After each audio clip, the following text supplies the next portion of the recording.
dando sequência aí, a gente vai começar a trabalhar agora com o capítulo 2.2 e 2.3. Devido aos assuntos serem meio similares, a gente vai trabalhar esses capítulos meio que de forma conjunta. Então a gente vai meio que discutindo e já trabalhando e puxando alguns assuntos dos dois capítulos. Então a gente vai falar hoje de tensão e deformação e comportamento dos materiais. Então na nossa aula passada, se vocês lembrarem, a gente começou a falar da tensão admissível, que era aquela margem de segurança que a gente tinha, um fator de segurança que a gente aplicava aos nossos cálculos, que levava em consideração justamente essa segurança de você ter uma sobra de resistência para caso alguma força a mais seja aplicada no seu sistema. Então a gente já começou a comentar sobre esse conceito.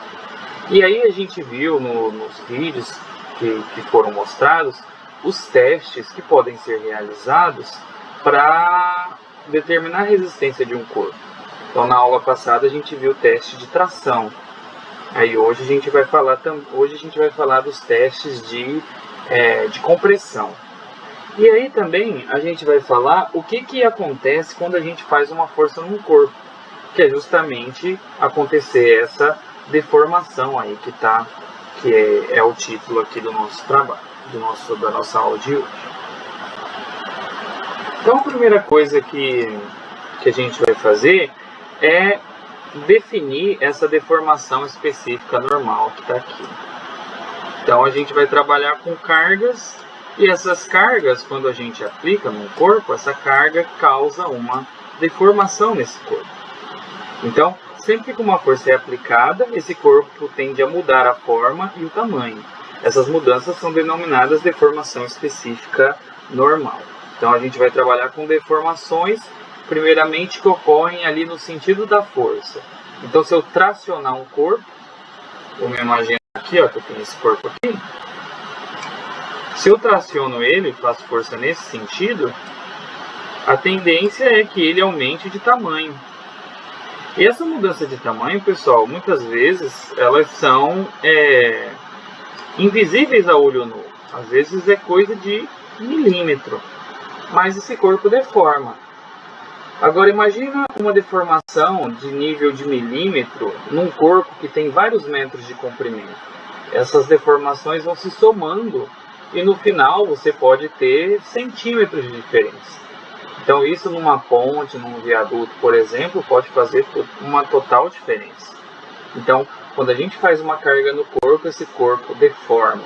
Não interessa do material que ele é feito, ele deforma.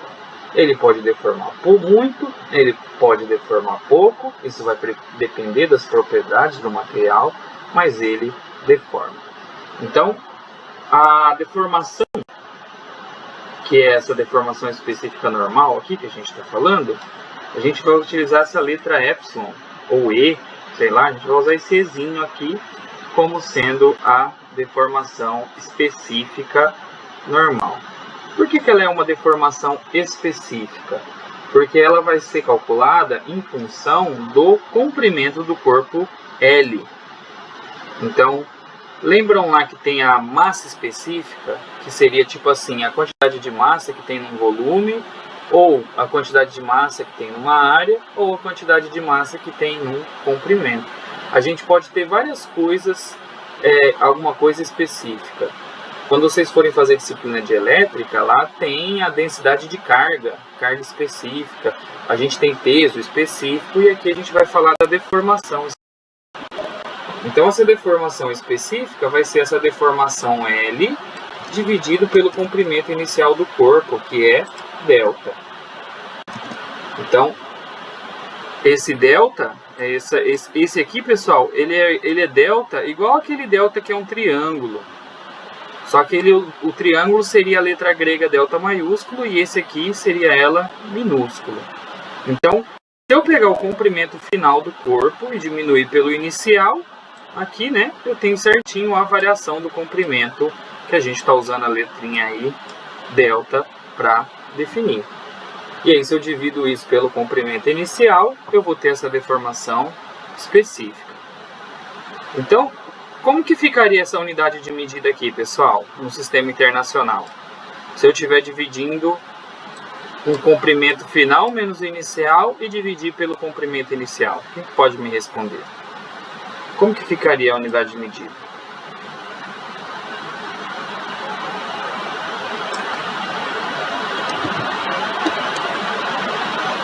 Alguém arrisca?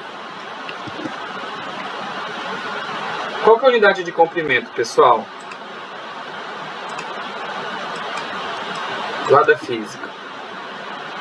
Vamos ver, Gabriel da Costa. Qual que é a unidade de medida de comprimento?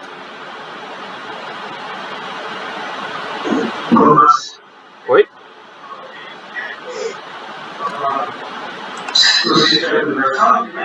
Pode ser isso, exatamente. É metros.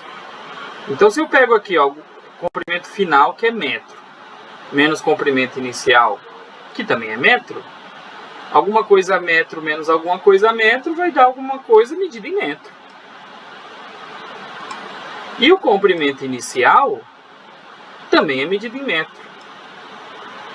Então, a unidade de medida dessa deformação específica, ou a gente pode falar que não tem, porque se eu tenho metro em cima e metro embaixo eu posso cortar, ou a gente pode interpretar dessa maneira.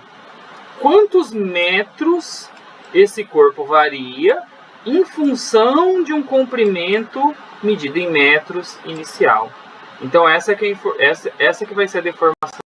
Então, se eu tiver uma deformação de 0,1 metro por metro, significa que a cada metro de tamanho de corpo, eu vario 0,1 metro quando eu aplicar uma carga. Então, isso que a deformação vai falar pra gente, essa deformação que é específica. Se eu aplicar um valor X, quantos milímetros esse corpo varia em função do comprimento inicial dele?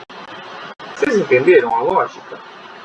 Então, é o tanto de tamanho que ele varia em função do que ele tinha antes.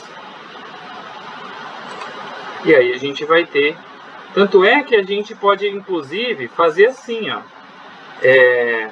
Fazer em milímetro por metro, por exemplo. Porque esse aqui de cima, ó, L final menos L inicial, vai dar um número bem pequeno, né? Porque é uma diferença. Então, às vezes, ó, tá até escrito aqui embaixo, ó. Às vezes é comum até escrever milímetro por metro. Então, se for 1 milímetro por metro, se eu fizer uma força, ele varia 1 milímetro por metro. Então, se eu tiver 2 metros, eu sei que vai variar 2 milímetros de tamanho. Então, essa que é a lógica. Aqui é um outro jeito de escrever, aqui de baixo.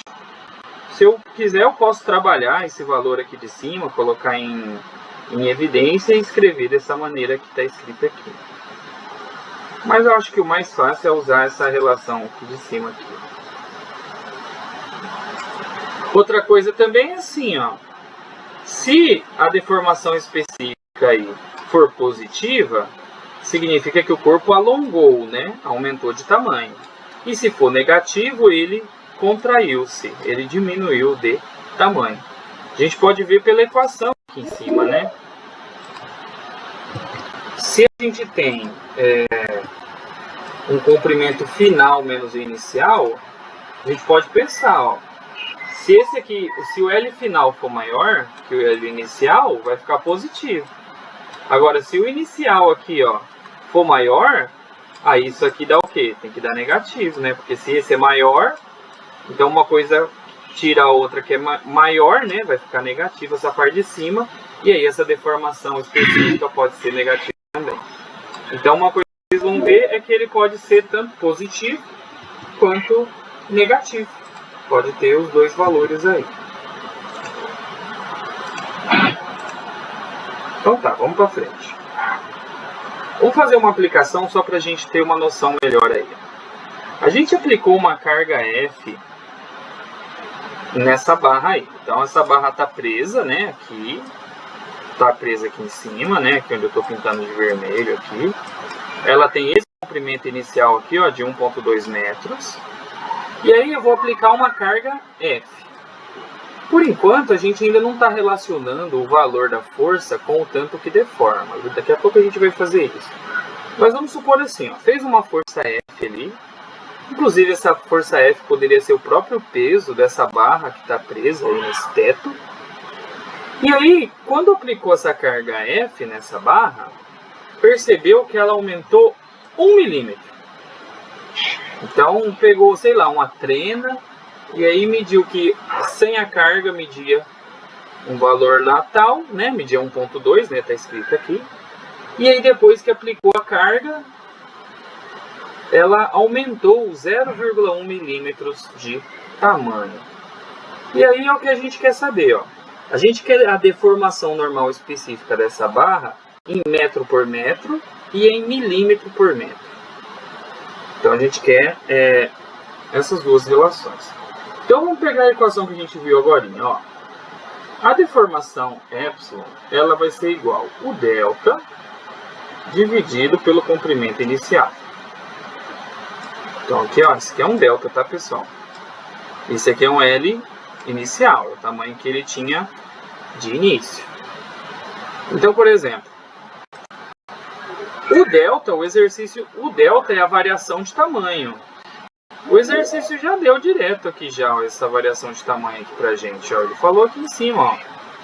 Variou de tamanho 0,1 metro. Então, se variou 0,1 metro... Peraí, parece que entrou alguém? Não, né? Tá. Se variou 0,1 metro, então esse aí já é o meu delta. Deixa eu ver fazer um delta mais bonito aqui. Deixa eu ver se é mais bonito. Então tá aí meu delta. Então, ó, se eu simplesmente jogar aqui, ó, 0,1 milímetros e dividir pelo comprimento inicial que está ali no desenho, 1,2 metros. Alguém pode dividir isso aí para mim? 0,1 dividido para 1,2?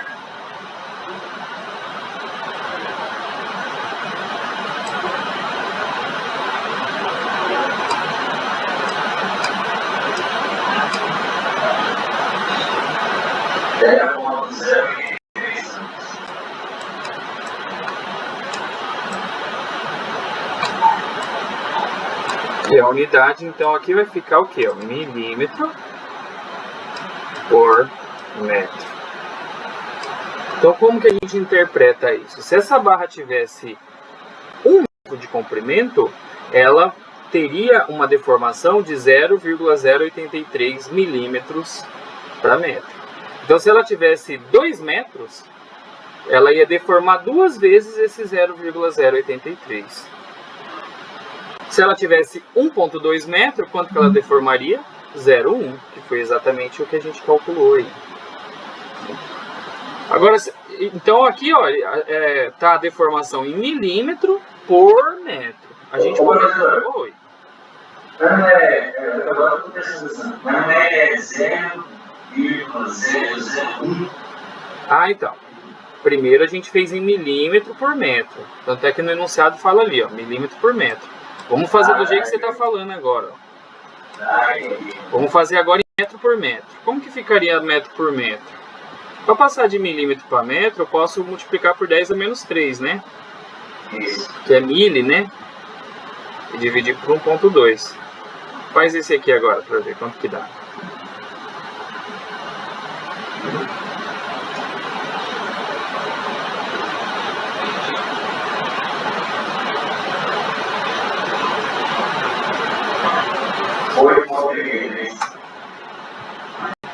Vezes 10 a quanto?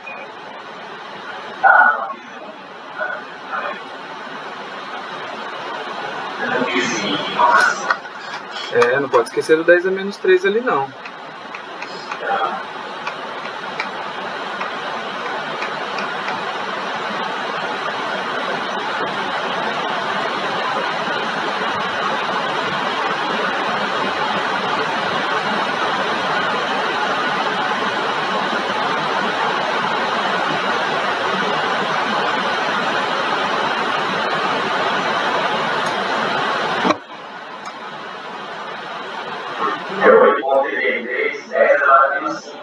Menos 5. E aqui menos... Isso, exato. E aqui metro por metro. Então assim, essas duas respostas, pessoal, são exatamente as mesmas. Exatamente as mesmas. Só que pelo menos eu tenho a impressão de que essa aqui de cima é mais fácil aqui, ó, para você visualizar na sua cabeça. Porque tipo assim, ó, ele variou de tamanho 0,083 milímetro em cada metro de barra que eu vou ter. Então, cada metro de barra que eu vou ter, eu sei que ela vai aumentar 0,083 milímetros. Esse aqui de baixo, eu sei que ele vai variar 8,33 vezes 10 a menos 5 metros a cada metro de barra. Então, já parece mais difícil assim de você conseguir visualizar. Mas é exatamente o mesmo valor. Então, vocês podem interpretar e fazer do jeito que vocês acharem melhor. É só trabalhar certinho aí com essas unidades aí. Beleza? Vamos continuar? Esse slide, professor, está em qual unidade? Ele vai estar na 2.2, mas eu não postei ainda não.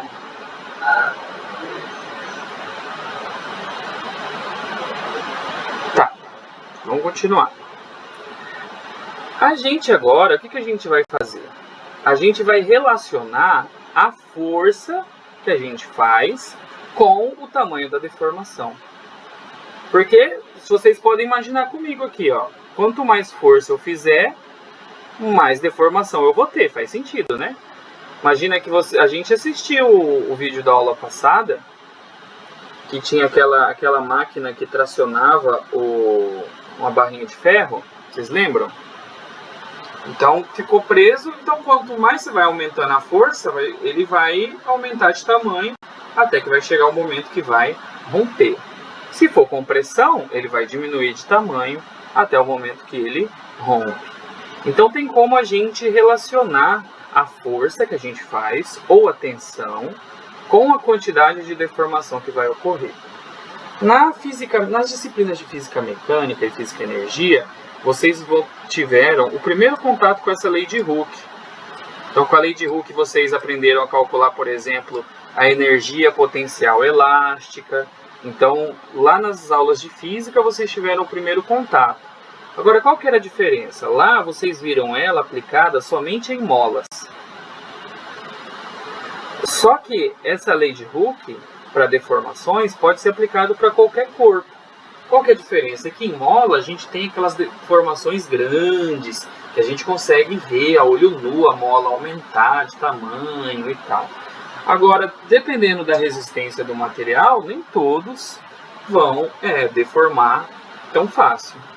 Mas a gente consegue aplicar essa lei de Hooke para esses tipos de corpos.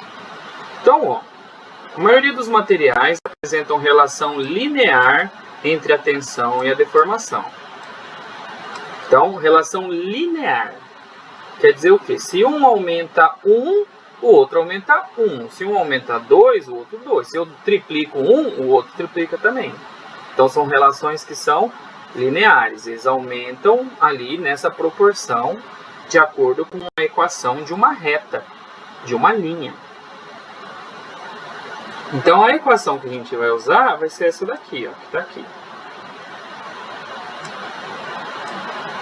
Esse sigma aqui, né, a gente já aprendeu o que ele significa, né? Sigma é a tensão, né?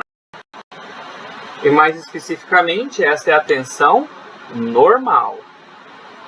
Então essa equação aqui que a gente vai usar, ela serve só para tensões normais. A principal característica de uma tensão normal é que ela faz 90 graus com a área da figura. Então a gente fez um monte de exercício desse, que tipo a gente tinha, por exemplo, um pilarzinho aqui, ó, e aí a força tinha que ser aqui, ó, perpendicular, fazer 90 graus para comprimir ou tracionar. Então essa equação vai valer só para forças de compressão e forças de tração.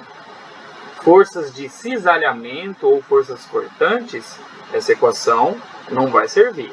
Então só para tração e compressão. Esse Ezinho aqui, ó, ou esse Ezinho menor aqui, né, que é um epsilon na verdade, é o que a gente acabou de aprender, né? É a deformação específica, tá aqui embaixo, ó, que a gente calcula com a equação passada que a gente viu. E o que aumentou aqui? A gente tem essa constante aqui, ó, E. Esse E a gente vai chamar ele de módulo de elasticidade ou módulo de Young. Então, esse E, ele vai ser a constante que vai falar o quão rígido é esse meu corpo, o quanto esse meu corpo é resistente a ser deformado. Então, quanto maior esse coeficiente de Young aí, ou de elasticidade, significa que mais força eu tenho que fazer. Se a gente olhar aqui, pessoal, essa equação aqui, ó, é uma equação de que grau?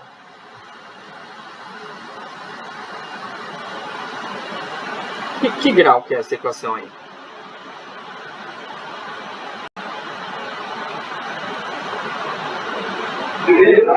Primeiro grau. O gráfico de uma função de primeiro grau é assim, ó, por exemplo, ó. É uma retinha. Então a gente pode imaginar que o gráfico seria assim, ó. Eu tenho um sigma aqui, eu tenho um epsilon aqui, e esse E que está aqui, ele é o coeficiente angular da minha reta. Ele vai ser calculado dividindo, ó, aqui, ó. Ele vai dividindo. Se eu dividir esse tanto de sigma que está aqui e dividir por esse epsilon que está aqui, ele vai ser justamente o sigma dividido pelo E, né? Se eu dividir esse por esse. E notem aqui, ó, se isso aqui é um cateto e o sigma é um cateto adjacente e esse E é um cateto oposto, eu estou dividindo um pelo outro, ele vai estar relacionado com a tangente, né, desse gráfico que eu desenhei ali. Então esse E, que é o coeficiente angular, vou desenhar aqui de novo. Vou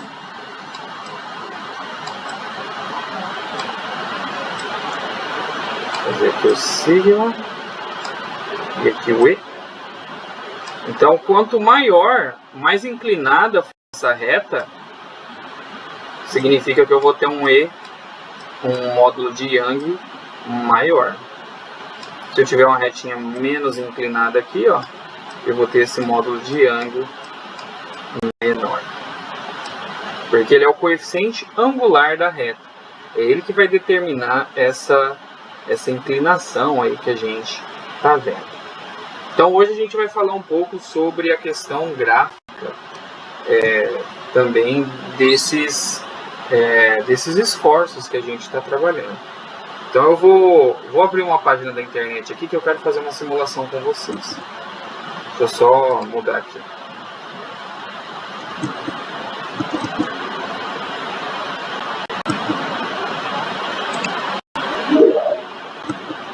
Eu vou abrir aqui, vou pegar um link aqui para a gente fazer.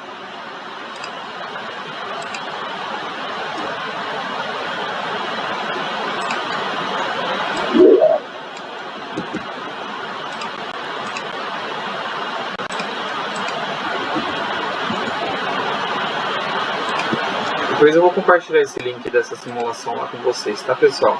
E depois, se vocês quiserem, sei lá, fazer na casa de vocês, vocês podem fazer.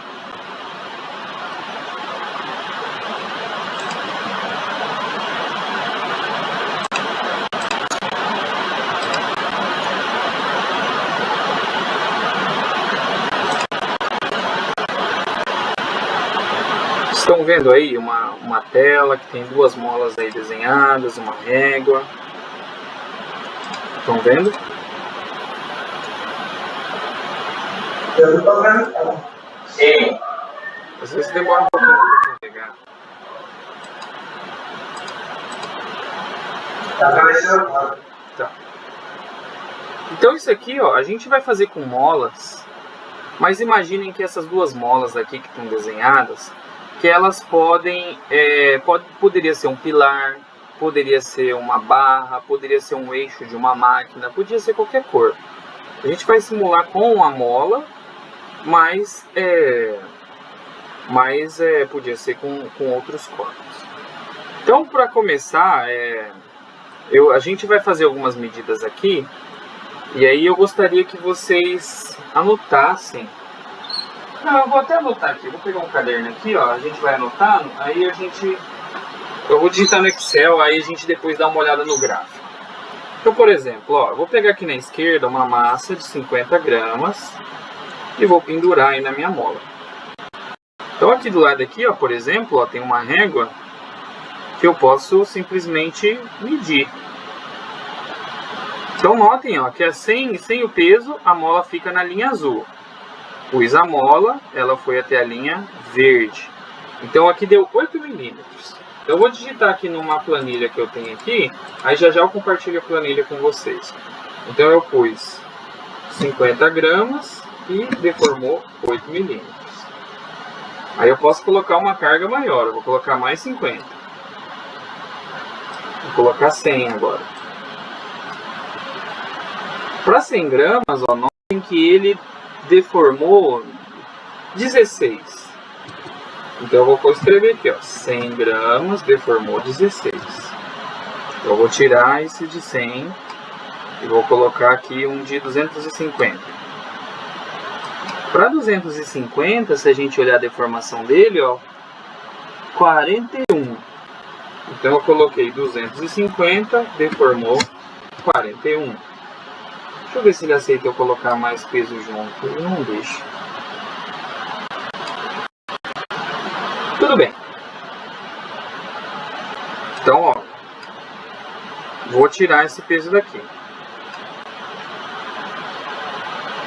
Então, notem que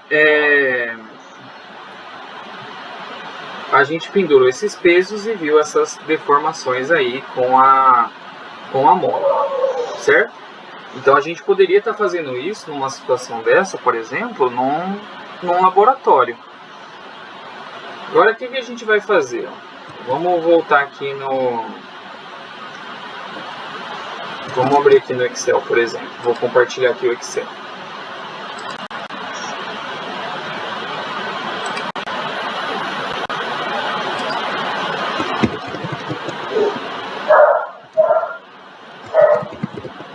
Vou a letra aqui para ficar mais fácil para vocês verem, tá?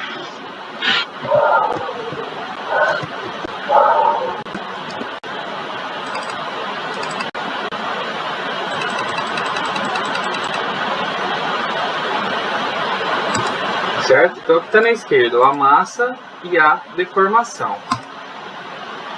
A gente viu ali, ó, que a tensão ela depende de uma constante E, que é o módulo de Young, né?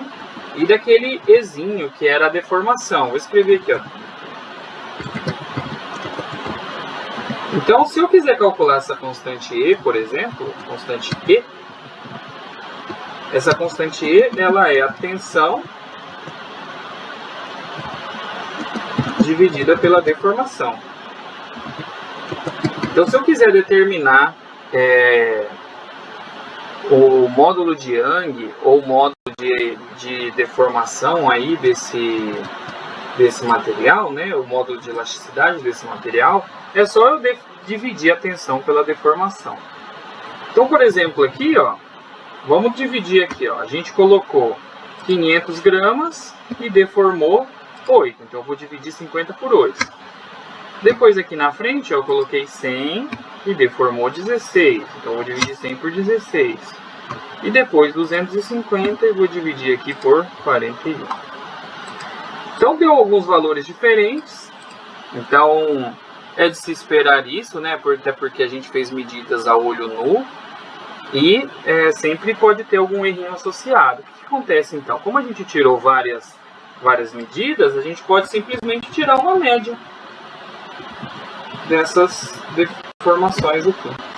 Então a gente teria aqui, ó, 6,19 como o coeficiente de deformação aí desse corpo. E aqui seria 6,19 gramas dividido por milímetro, né? Foi a unidade que a gente usou ali de coeficiente. Então, se por exemplo, se a gente fizesse aqui um gráfico, ó, vamos fazer aqui um gráfico de dispersão, por exemplo, só para vocês verem. Posso adicionar uma linha aqui de tendência. Estão vendo aí o gráfico? Sim. Então essa seria a inclinação aí desse problema nosso. Agora vamos supor, vamos fazer aqui embaixo aqui, ó. Vamos fazer um outro aqui embaixo. Vamos supor assim, ó, vamos repetir, 50, 100 e 250. E vamos supor que as deformações fossem, sei lá, o dobro. Vou pegar esses valores de cima aqui, ó, e vou multiplicar por 2, só para teste, tá, ó. E vamos fazer aqui, ó, o mesmo gráfico.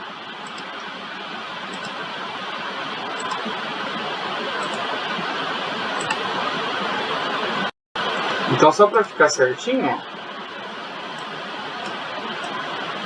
vamos colocar os dois na mesma escala.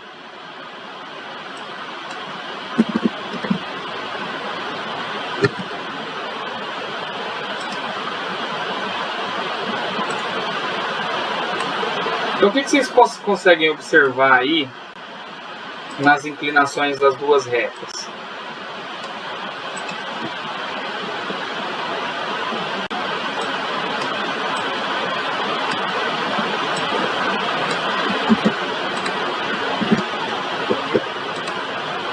O que a gente pode observar?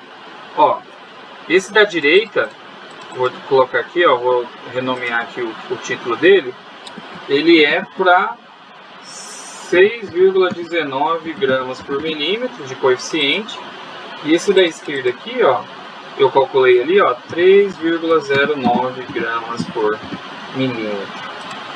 Então, em qual dos dois deforma mais, pessoal? Em qual das duas situações que a gente fez aí, a gente vai ter mais deformação do corpo?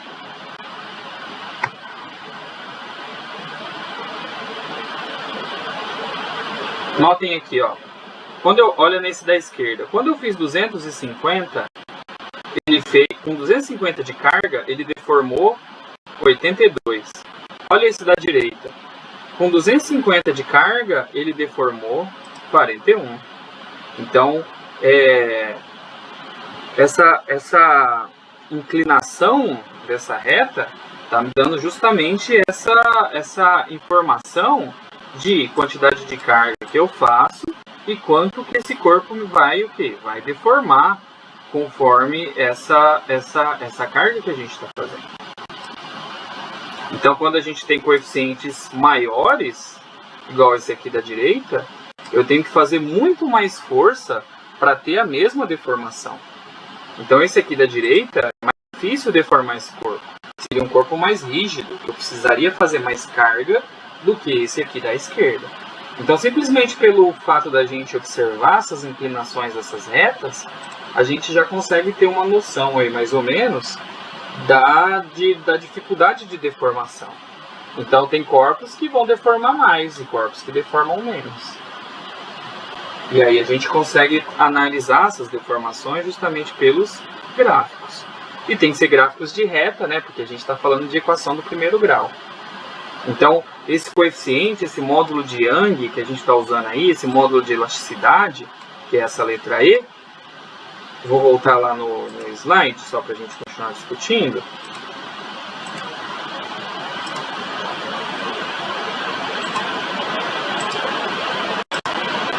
Esse módulo de elasticidade, ele vai ser o nosso coeficiente angular da nossa reta. Então, esse Ezinho aqui, ó, que vai determinar qual que é a inclinação desse gráfico. Então, se a gente aumenta a tensão, eu vou aumentar a deformação. Agora, esse aumento vai ser grande ou pequeno? Depende desse módulo de elasticidade, ou módulo de Young. O próprio nome dele já fala, é o módulo de elasticidade. Ele vai falar o tanto que esse corpo é elástico ou não. Vocês entenderam, pessoal, a teoria disso daqui?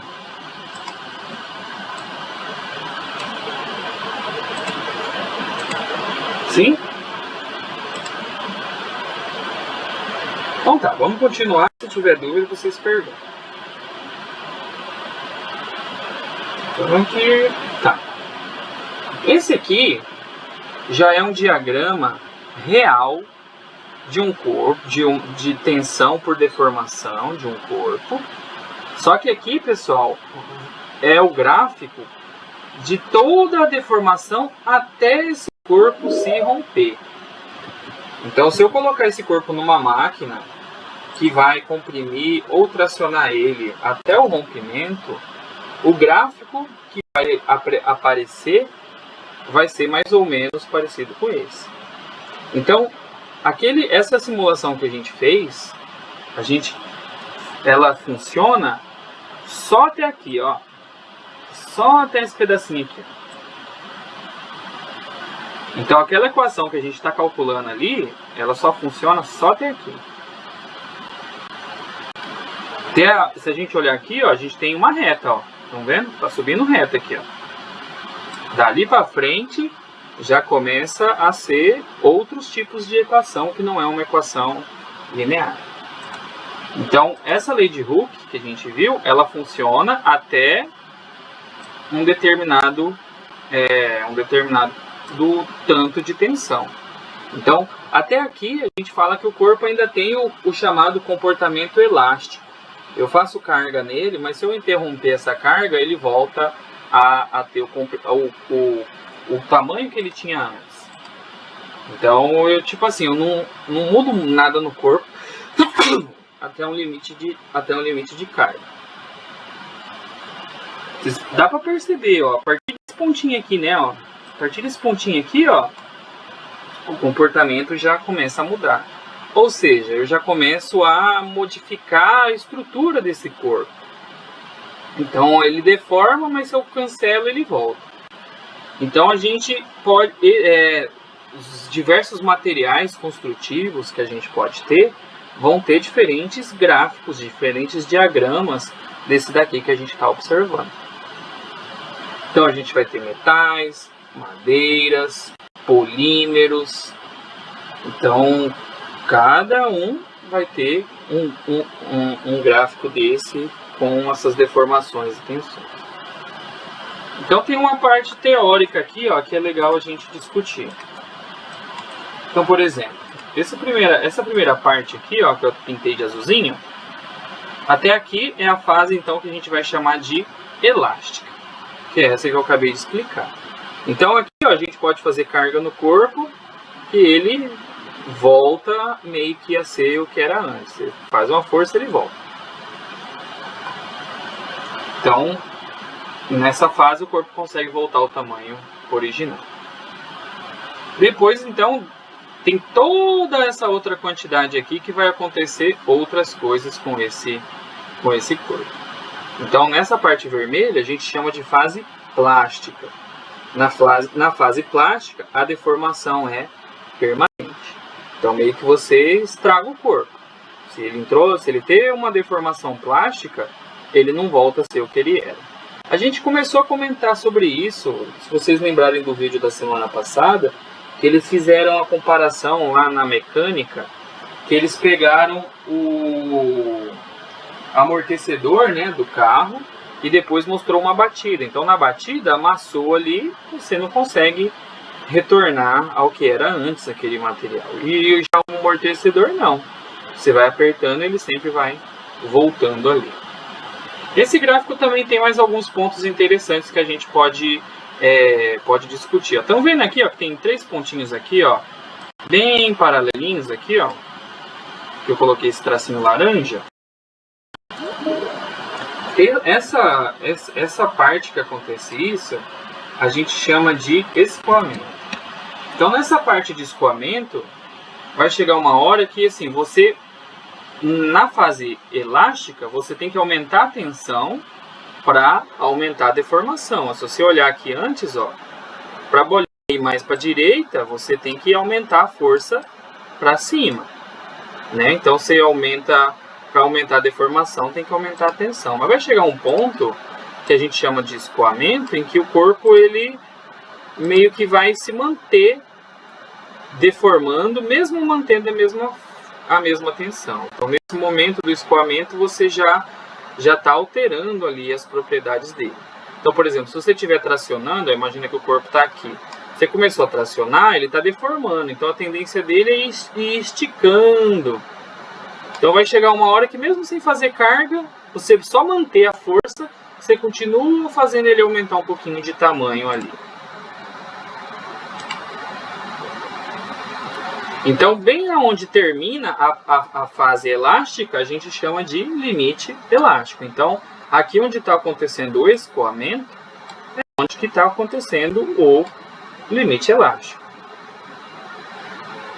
Depois vai chegar um momento que, novamente, para você manter deformar mais ainda esse corpo, você vai ter que aumentar a carga. Então, essa reta vermelha aqui está meio que representando isso. Então, essa parte aqui a gente chama de encruamento. Então, para continuar a deformação, a gente tem que aumentar a carga. Então, você tem que ir continuamente aumentando sua carga para continuamente você ir aumentando a sua deformação. Vai chegar um momento em que você vai atingir um ápice. Então, esse ápice de maior carga que você consegue fazer sem deformar o corpo, a gente vai chamar esse aqui de limite de resistência.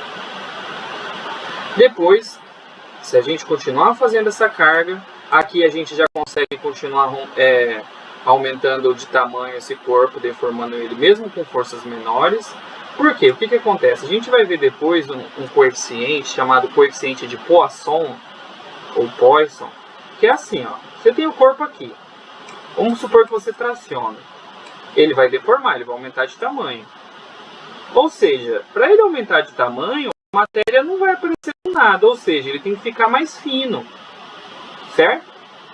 Ele deforma, ele aumenta de tamanho e ao mesmo tempo ele fica mais fino.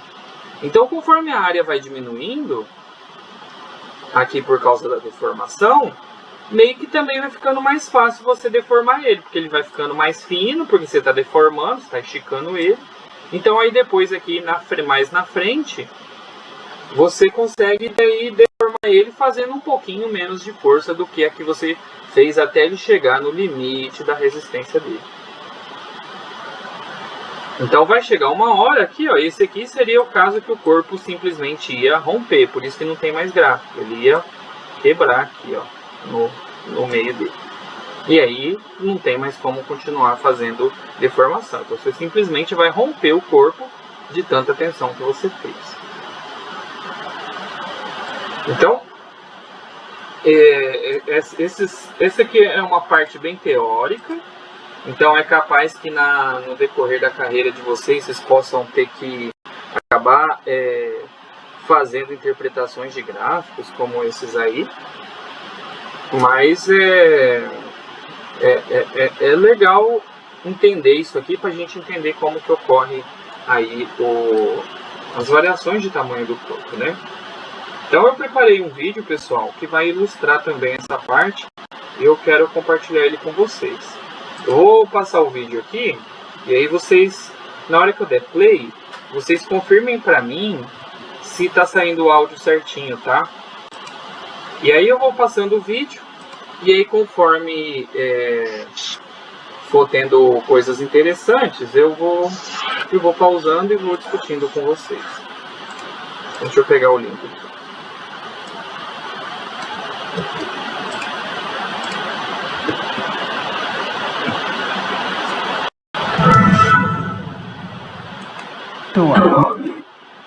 De aplicar a força, ele volta à sua força.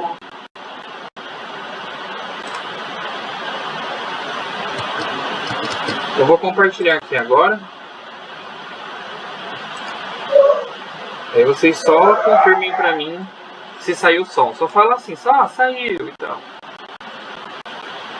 Aí depois também eu vou colocar esse link desse vídeo aqui. Ele é a continuação daqueles outros vídeos que a gente viu da semana passada.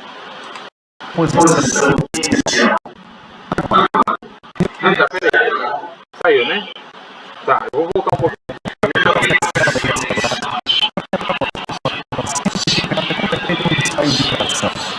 Repare que, quando eu aplico uma força de tração elástica, elástico, o seu comprimento aumenta. Se eu paro de aplicar a força, ele volta à sua posição inicial. Agora, repare que enquanto eu aplico uma força, o seu comprimento se alonga e a sua seção se estreita. Dessa vez, eu apliquei uma força maior. E repare que mesmo parando com a força aplicada ao elástico, ele não volta mais à sua posição inicial. Ele fica com uma deformação residual permanente. E é claro, se eu continuar aplicando uma força nele, ele vai acabar se rompendo. É claro que no laboratório de testes, isso é tudo muito mais complexo. Os ensaios são feitos com equipamentos que registram todas as informações necessárias para ser analisada a resistência dos materiais. Deve ser aqui que são registradas essas informações importantes, né, Silvão? Agora, me diz uma coisa, por que elas são tão importantes, né? Ô, Caio, porque com elas você pode fazer projetos e cálculos de estruturas com toda a segurança. Algumas delas são registradas exatamente no momento do ensaio, outras não, só depois da análise das características do corpo de prova. Eu acho que não entendi isso aí muito bem, não. É simples. Um exemplo disso é o diagrama tensão-deformação. Quando um corpo de prova passa por um ensaio de tensão, a máquina de ensaio fornece um gráfico que estabelece a relação entre a força aplicada e as deformações ocorridas durante o ensaio.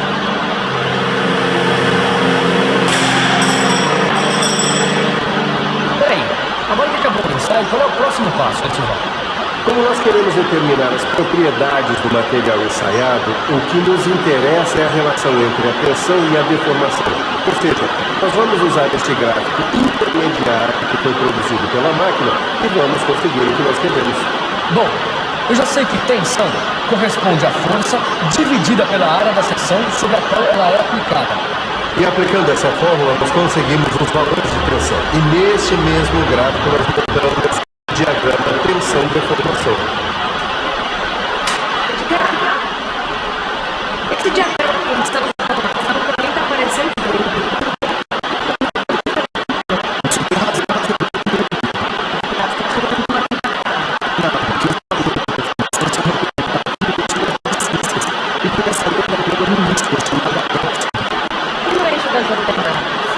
Neles são indicados os valores de tensão. Ó, tá vendo essa curva? sim, para que serve? Ela mostra algumas características que são comuns a diversos tipos de materiais usados na área da mecânica. Bom, mas então esse diagrama é um instrumento valioso para que a gente consiga o melhor desempenho do nosso kart. Claro que é. Ele informa muita coisa sobre os materiais usados no kart. Este diagrama nos informa, por exemplo, o limite elástico. Está vendo esse ponto aqui, ó? No final da parte reta do gráfico, ele representa o limite elástico. Tudo bem, você deve estar se perguntando, mas o que é esse limite elástico? Lembra da experiência do início da nossa teleaula?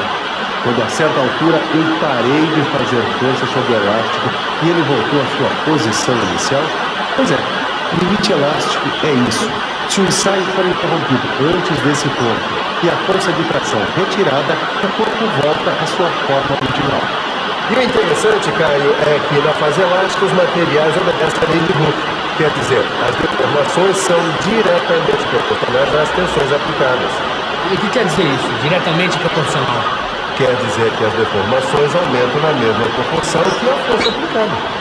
Quer dizer então que se eu aplicar uma força de 10 newtons por milímetro quadrado e o corpo de prova alongar 0,1%, se eu aplicar uma força de 100 newtons, o corpo vai alongar 1%. Tá aí, gostei desse Hooke. Como é que ele chegou nessa lei, hein? Em 1678, o cientista descobriu que uma mola tem sempre a deformação epsilon proporcional à tensão aplicada T. Daí ele desenvolveu a constante da mola K. Foi assim que ele chegou à sua lei de Hooke. Pessoal, só para falar, ele está usando a letra T para deformação e depois ele chamou a constante de K, mas se vocês olharem é a mesma equação que a gente está usando. Como é que seria se o Hooke não tivesse descoberto essa lei? Bom, e com o montão de molas que a gente usa no nosso kart, ia ser um Deus nos acuda para encontrar a mola correta. Bom, isso é sem calcular a constante, né? Mas ainda bem que a gente pode usar o módulo elasticidade. Como é que é isso, hein, Edgar? Bom, na fase elástica, se nós dividirmos a tensão aplicada pela deformação em qualquer ponto, nós vamos encontrar um valor constante que é o módulo elasticidade. E como é que se representa matematicamente essa relação? Deste módulo de elasticidade. Na prática, Edgar, o que isso tudo quer dizer? É que o módulo de elasticidade indica a rigidez do material. Ah, acho que eu entendi. Quanto maior o módulo,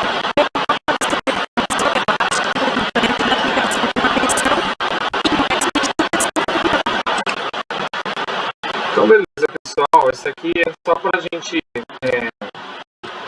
ilustrar isso daqui que a gente estava falando. E é legal que a gente, como eles trabalham ali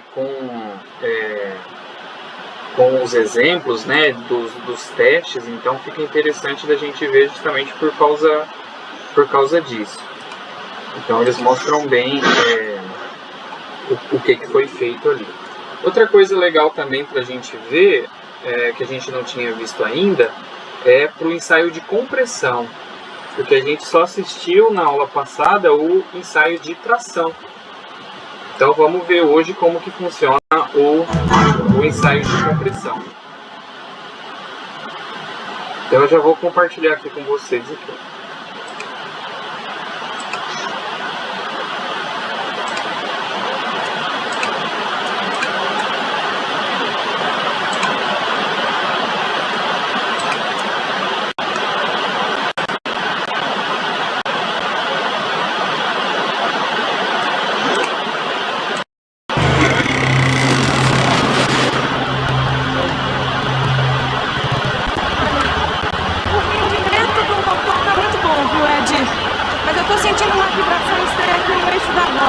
Bom, então é melhor a gente parar por hoje e ver o que está acontecendo, né? Não, olha só mais umas voltinhas. É isso, então. Todo mundo tá sem áudio, pessoal? Tá, eu vou tentar compartilhar de novo. Eu acho que toda vez que eu for compartilhar, eu tenho que apertar um botãozinho aqui. Aí, acho que agora vai. Eu vou voltar um pouquinho. Mas eles não falaram nada com nada, não. Só falou que tem que arrumar uma mola ali.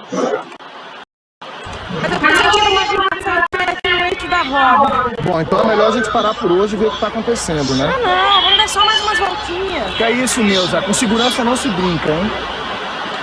Neuza, aparentemente está tudo correto com isso, né? Mas a gente nunca sabe como é que está o material, né?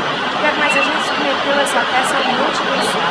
Mas a gente não submeteu a um que se chama ensaio de compressão, né? Ensaio de compressão?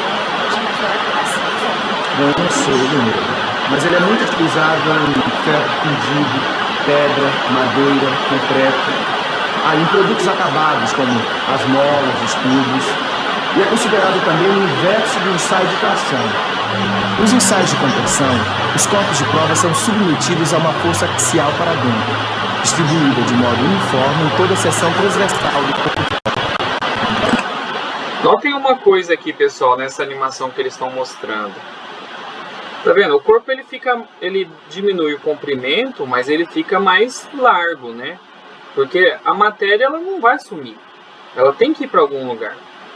Então, se você está diminuindo o comprimento, ele vai ficar mais largo. Se você aumenta o comprimento, ele vai ficar mais fino.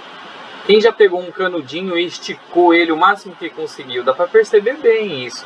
Você vai perceber que ele vai ficando bem fininho conforme você vai esticando. Então, a gente vai ver na próxima aula que tem como a gente calcular essa proporção de o quanto que ele aumenta de largura para o tanto que ele encolhe de comprimento.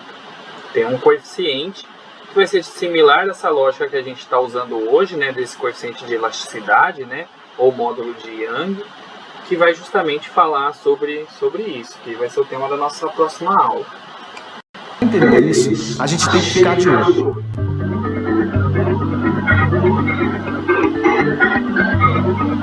O ensaio de compressão consiste em aplicar um esforço axial que tende a provocar o encurtamento do corpo. Se o material for frágil, o ensaio é levado até a ruptura. Se o material for dúctil, não vai haver ruptura e o ensaio é interrompido quando começa a deformação lateral do corpo de prova. Um corpo submetido à compressão sofre uma deformação elástica e depois uma deformação plástica. Vamos ver. Amigo, diz pra gente, você costuma pisar na bola? Bom, quase sempre, né? Mas eu sempre tento consertar, lógico, né? É isso aí, então pisa na bola pra gente ver se é bom nisso. Olha só. Na fase da deformação elástica, o corpo volta ao tamanho original quando se retira a carga de compressão. Só que na fase de deformação plástica é diferente. Olha só, o corpo retém uma deformação residual mesmo depois de ter sido descarregado.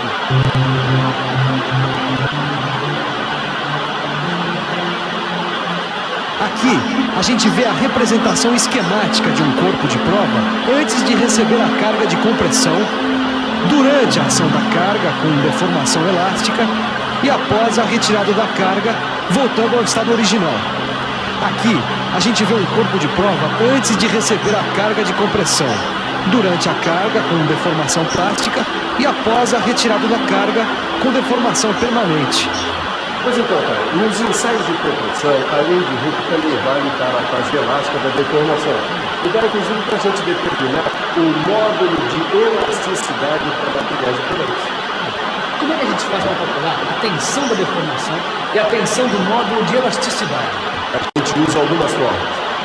Você está lembrado das fórmulas usadas na tensão de tração? Pois bem, agora a gente vai ver algumas fórmulas parecidas. T, que é a tensão de compressão, é igual a F, que é a força de compressão, dividido por S. Então, essa primeira equação deles, para atualizar, né, para as equações que a gente está usando, esse T é a letra sigma, né, que a gente está usando para tensão. E ele está usando a letra S para área. E a gente usa a letra A mesmo para área. Essa próxima equação que ele vai mostrar, a gente também viu hoje, né? E a última ali é a equação da lei de Hooke usando as letras que ele está chamando, né? Só que a gente, no lugar daquele T, de novo, a gente está usando o sigma. Que é a área de seção do corpo. Epsilon, que é a deformação, é igual a L0 menos LF, que é a variação do comprimento do corpo dividido por L0, que é o comprimento inicial do corpo. O módulo de elasticidade, então, é igual a tensão de compressão dividido pela deformação. Muito bem, cara. Esse corpo de prova aqui é feito do mesmo material que essa peça. Pois muito bem, ele tem 20 milímetros de diâmetro e 60 milímetros de comprimento. E vai ser submetido ao ensaio de compressão. Pois muito bem. O módulo de elasticidade do aço é de 210.000 megapascais. Pois muito bem, aplicada uma força F de 100.000 newtons sobre o corpo de prova, qual a tensão absorvida por ele e qual a sua deformação? Vai ser bem difícil, Silvão. Vamos pensar um pouco? Vamos pensar um pouco. Bom, deixa eu ver. Desenvolvendo esta forma, eu descubro a área de seção do corpo de prova. Notem que essa fórmula aí de calcular a área é quando usa diâmetro, tá, pessoal? Por isso que ele não fez πr ao quadrado, ele fez πd, que é o diâmetro ao quadrado. Notem também que ele vai fazer essa área em milímetro. A gente discutiu na aula passada que quando a gente usa na conta com milímetro, na hora de calcular a tensão, ela já sai automático no megapascal. Então, quem dominar bem essa questão de mudar de unidade de medida e tal, é legal usar assim, é um atalho. Você usa milímetro quadrado, você sabe que a tensão vai sair em megapascal. Eu, particularmente, gosto sempre de passo tudo para metro, calculo, e aí lá no final, se der alguma coisa 10 a sexta, eu sei que é mega. Mas isso é particular de cada um. Aqui no exercício deles, eles vão usar essa lógica de trabalhar com milímetro, e aí no resultado sair como mega. Conhecendo a área de seção, a gente usa esta fórmula para descobrir a tensão de compressão. Para calcular a deformação sofrida pelo corpo, esta fórmula para descobrir a tensão de compressão. Então aqui ele foi mais rapidinho, né? O cara tinha falado ali no enunciado com carinha qual seria a força. Eu até esqueci de anotar, mas ele vai dividir a força que ia ser aplicada por essa área aí que acabou de calcular. Então notem que a resposta deu em mega, né? Ele está usando mega porque a área ele trabalhou com milímetro. Para calcular a deformação sofrida pelo corpo de prova, a gente usa esta fórmula. Mas eu ainda não conheço o comprimento final. Mas eu já sei o valor do módulo de elasticidade deste aço. Então dá para eu calcular a deformação isolando esta variável na fórmula do módulo de elasticidade. Então essa ele pegou agora a lei de Hooke, e como ele já conhece, como ele já sabe o material, que é o aço, e essas coisas meio que são padronizadas, tá, pessoal? Porque se você pega um material puro, você já sabe a quantidade que ele deforma conforme uma quantidade de carga. Então por isso que ele já utilizou aí o módulo de elasticidade do aço para ele calcular o coeficiente, aí, o módulo de deformação normal aí. Agora é só multiplicar o resultado por 100, o que dá 0,15165% de deformação, ou 0,09099 milímetros. Como o ensaio é de compressão, a variação será no sentido do encurtamento. Então o comprimento final do corpo de prova será de 59,909 milímetros. É muito importante a gente conhecer as limitações dos ensaios de compressão. Ali já é um ensaio não é muito usado nos locais, se os esforços de compressão são tão comuns dos produtos. É por causa das dificuldades de medição das propriedades avaliadas nesse tipo de ensaio.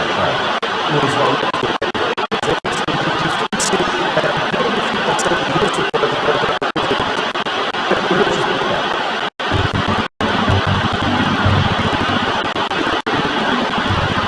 um outro problema que sempre acontece nesse ensaio é a que as trocas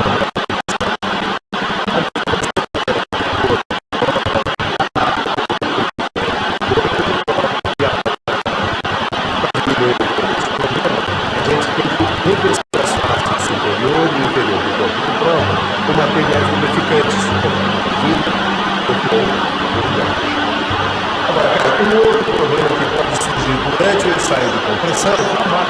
Esse problema é o número de estudos. As matemáticas não tem valores no corpo de prova. A compressão totalmente. Dependendo do tipo de material que você ensaiar, os técnicos usam alguns artifícios para evitar esse problema. Eles comentaram para metal, pessoal, mas essa parte de flambagem é uma coisa que acontece muito na engenharia civil também, para pilar de concreto. Então, às vezes você tem um pilar que é muito grande e se você não fizer a questão da armadura ali correta, esse é um problema que pode ocorrer também para concreto. É um problema bem comum aí. Pois é, na prática, Caio, você vai ver que a flambagem acontece principalmente em corpos de prova que tem maior comprimento em relação ao seu diâmetro como esse daqui. Agora, dependendo do grau de ductilidade do material, é necessário limitar o comprimento dos corpos de prova de 3 a 8 vezes o valor do seu diâmetro. Ele comentou essa questão de ductilidade aí. Essa é uma questão de propriedade de materiais que vocês começam a aprender sobre isso na disciplina chamada Ciência dos Materiais. E a ductilidade, ela é uma propriedade, principalmente para os metais, que ela é uma propriedade que vai mostrar mais ou menos assim a facilidade que você tem em dobrar esse metal, por exemplo. Então, quanto mais dúctil, mais fácil é você mudar, é você dobrar esse material sem que necessariamente ocorra a ruptura.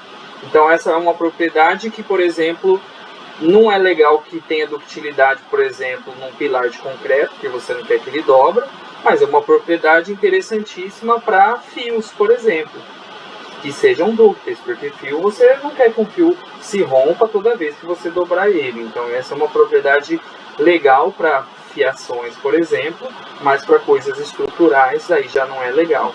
Então essa é uma propriedade dos materiais que tem que ser levada em consideração aí. Nesse tempo próprio, a relação se muito por causa da ductilidade do material dele.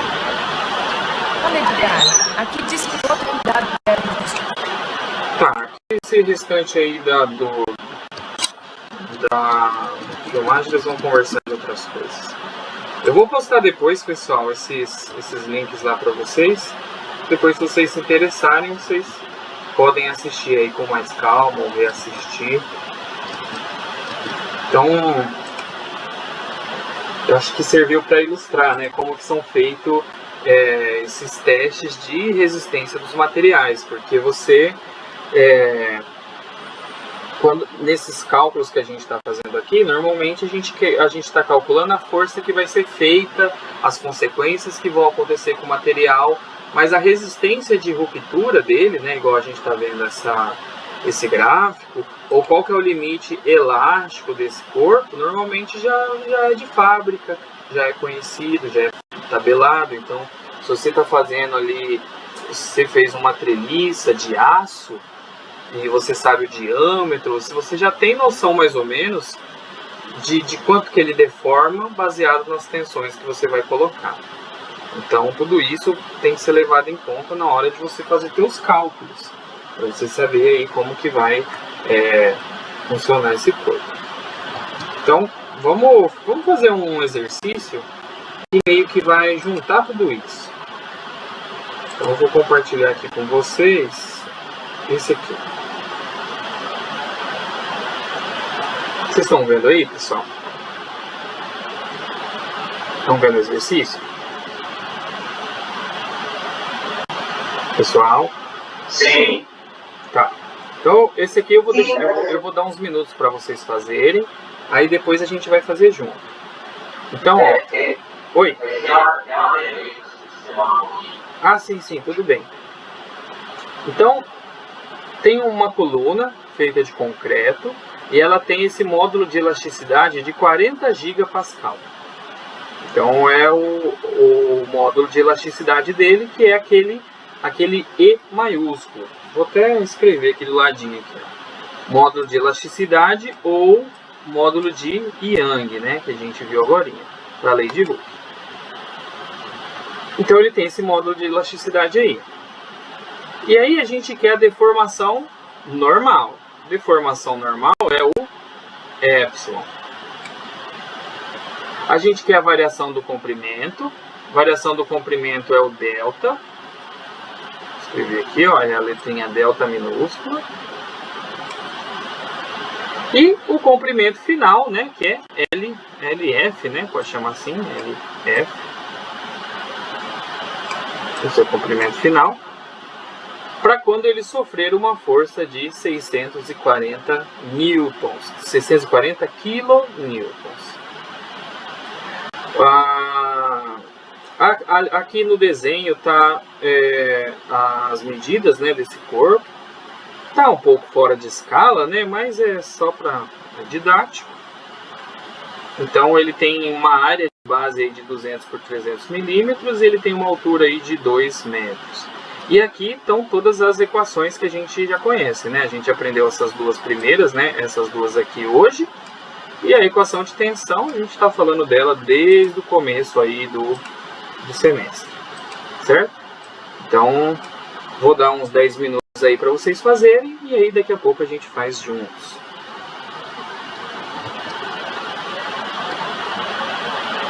Tranquilo?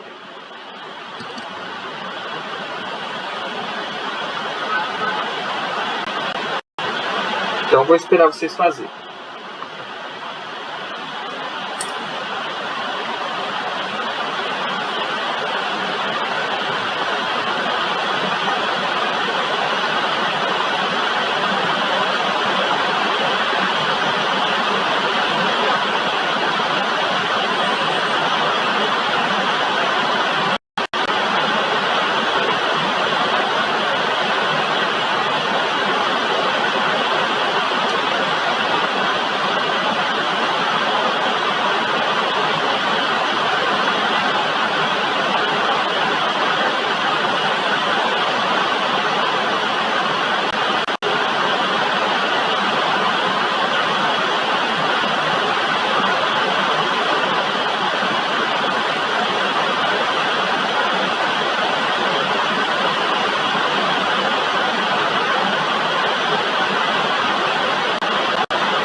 Pessoal, caso alguém tenha alguma dúvida conforme for fazendo, pode perguntar aí para que eu ajudo a desenrolar.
Vamos fazer, pessoal?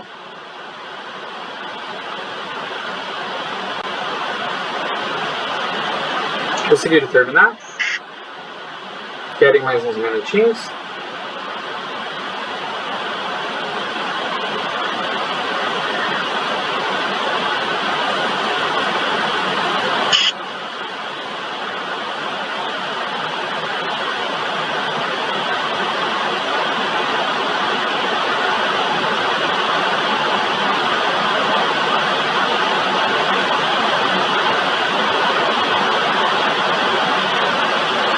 Tá, vamos fazer então. Eu acho que a primeira coisa que a gente pode calcular aqui, por exemplo, ó, o exercício que é a deformação normal. Para calcular essa deformação normal, a gente precisa da tensão. Então, como a gente tem a força e a área, vamos calcular a tensão primeiro. Então, ó, vamos pensar aqui. Ó. Vamos pegar a tensão. Vamos lá, qual que é o valor da força? Ó, tá ali, né? 640 mil, né? E aí, que área que vocês usaram, pessoal?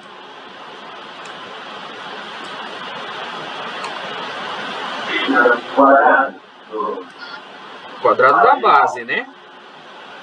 Porque a tensão é a força sobre a área, né? Então tem que ser esse 200 milímetros vezes o 300 milímetros. Beleza? Então aqui, ó. Se a gente deixar tudo em milímetro e multiplicar ali embaixo 200 vezes 300, eu já sei que na resposta eu posso colocar mega direto. Ou eu posso escrever, quem é 200 milímetros? É 200 dividido por 1000, né? É 0,2 vezes 0,3. Aí esse número aqui, aí a gente vai contar as casas depois e ver quanto que dá. Quanto que dá essa tensão? 640 mil dividido por 0,2 vezes 0,3. Vou colocar em parênteses, né? Aqui embaixo aqui, ó, para ficar certinho.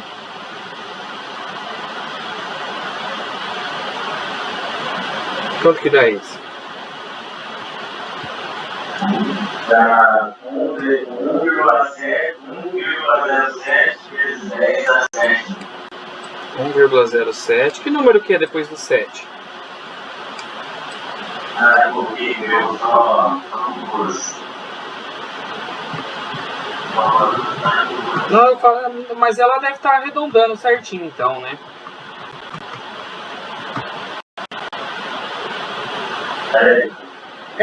Não, mas é...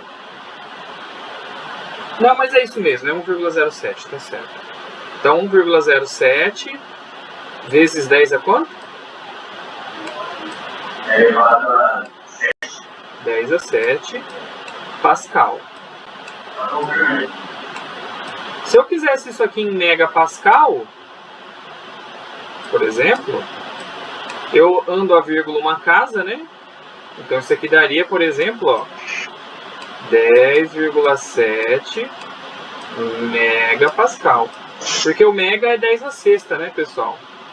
Então eu ando uma casinha para a direita para diminuir, né, o expoente, que é 7.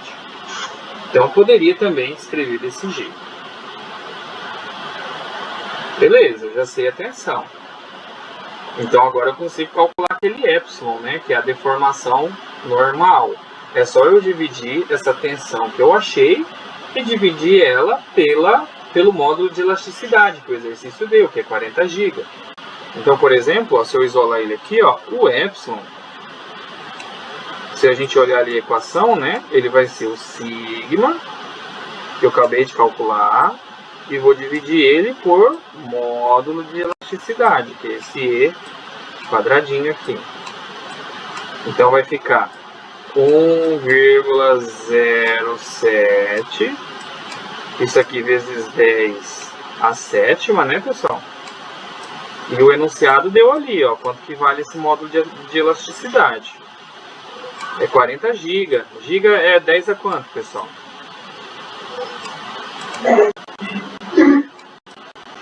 10 a? Não, a 6 é mega. Giga é a 9. Isso. Se vocês forem fazer isso aí, ó, digita certinho na calculadora, ou dentro do parênteses, para a calculadora não fazer bagunça com essas potências aí.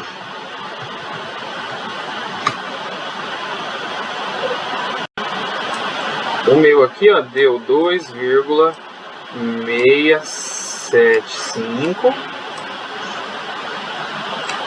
vezes 10 a menos 4. E notem que... Não, acho que não.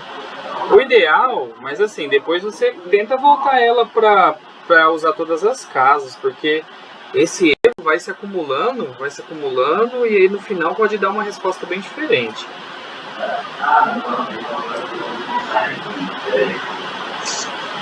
E se vocês lembrarem dessa unidade, pessoal, como a gente fez tudo no sistema internacional, né?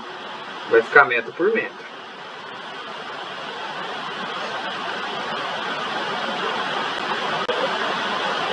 Beleza, calculamos mais um pedaço aí. O que mais que ele queria?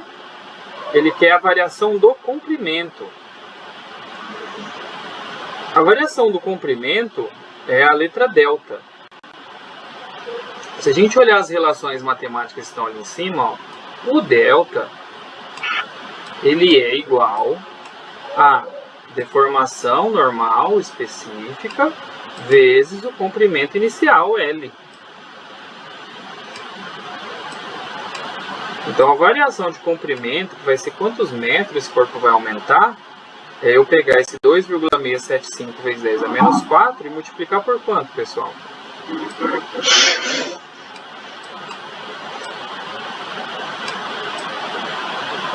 Quanto que eu vou multiplicar esse número?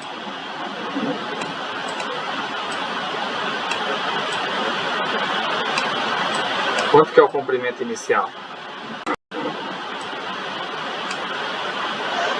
Vocês concordam que é 2?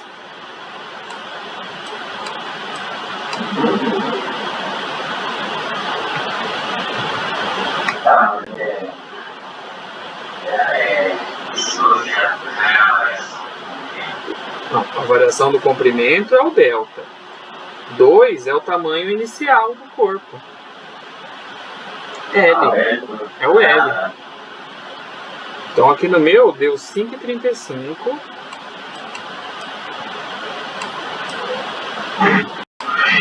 vezes 10 a menos 4. Se isso aqui é variação de comprimento, ele é medido em metros. Se eu quisesse saber isso em milímetro, o que eu fazia? Multiplicava por quanto? Só multiplicar por 1000, né, pessoal? Isso aqui também é a mesma coisa que meio milímetro, arredondando aí. 0,535 milímetros. Então, ó, imagina a régua de vocês aí, ó. Imagina ali quanto que é 1 milímetro. Então é meio milímetro. Então esse corpo ele tem 2 metros de comprimento. E ele vai variar meio milímetro com essa carga. Essa vai ser a variação de tamanho dele. Agora imagina se isso tivesse 20 metros de altura. Em vez de ser meio milímetro, ia ser 5 milímetros. Então, quando você vai pegando coisas maiores e maiores, você já vai tendo deformações mais expressivas. E olha que aqui, talvez essa força que está sendo aplicada nem é uma força tão grande. Mas você vai aumentando isso daí. E aí, pessoal, qual que é o tamanho final desse corpo? Ele quer o comprimento final também. Quanto que seria o comprimento final? Esse corpo vai aumentar de tamanho ou vai diminuir? O que vocês acham?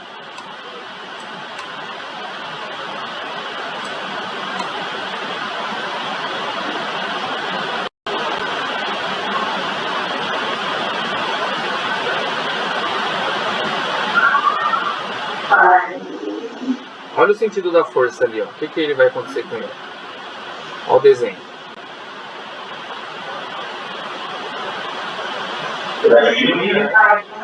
Vai diminuir, perfeito. Compressão, perfeito. Então eu tenho que pegar aquele 2 metros, que é 2, e diminuir o quê? A variação do comprimento dele. Vou diminuir o quê? 5,35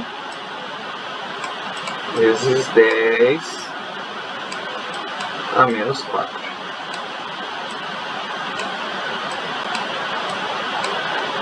Esse aqui vai dar 1,99 com várias casas aí. Vamos fazer aqui 2 menos 5,35 vezes 10 elevado a menos 4. Então dá 1,999. Então é bem pouquinho a variação. Mas se fosse mais, a carga fosse maior, ele deformaria mais. Mas aqui a gente está falando de um material que não é para deformar mesmo, né? Que a gente está falando de concreto. Aí, ó. Nessa parte aqui é interessante usar todas as casas, ó. Como a gente usou sempre todas as casas, aí a gente consegue ver ali em qual casa que vai dar a diferença. Se a gente arredonda demais, essa deformação dele é tão pequenininha que a gente ia chegar aqui e simplesmente não ia fazer diferença.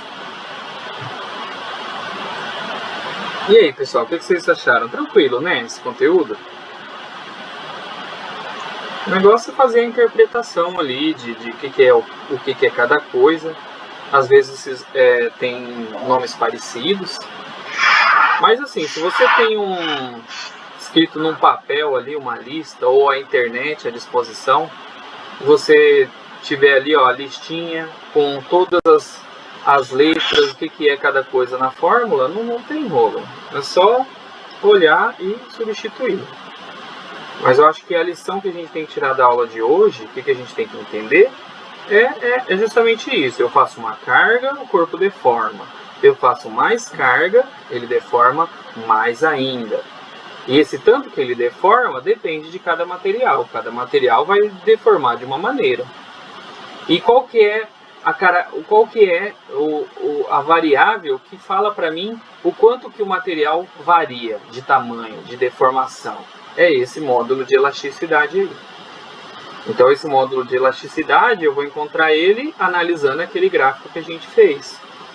Eu encontro ele justamente dividindo a deformação e a tensão. Eu pego a tensão, divido pela deformação e aí eu vou ter o módulo de elasticidade.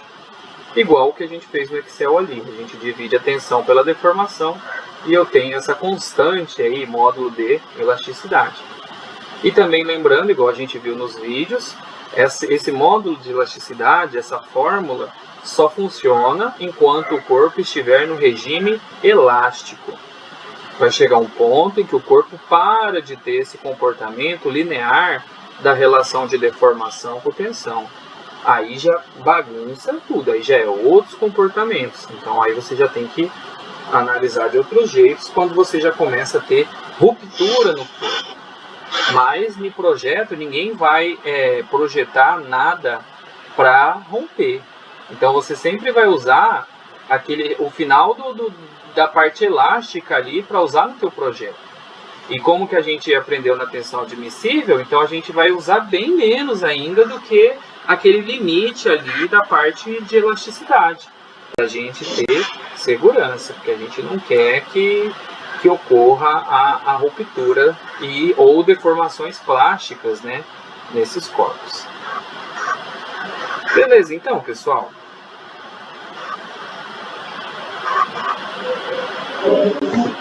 Então tá, essa aula está sendo gravada, então depois eu vou postar ela lá no YouTube.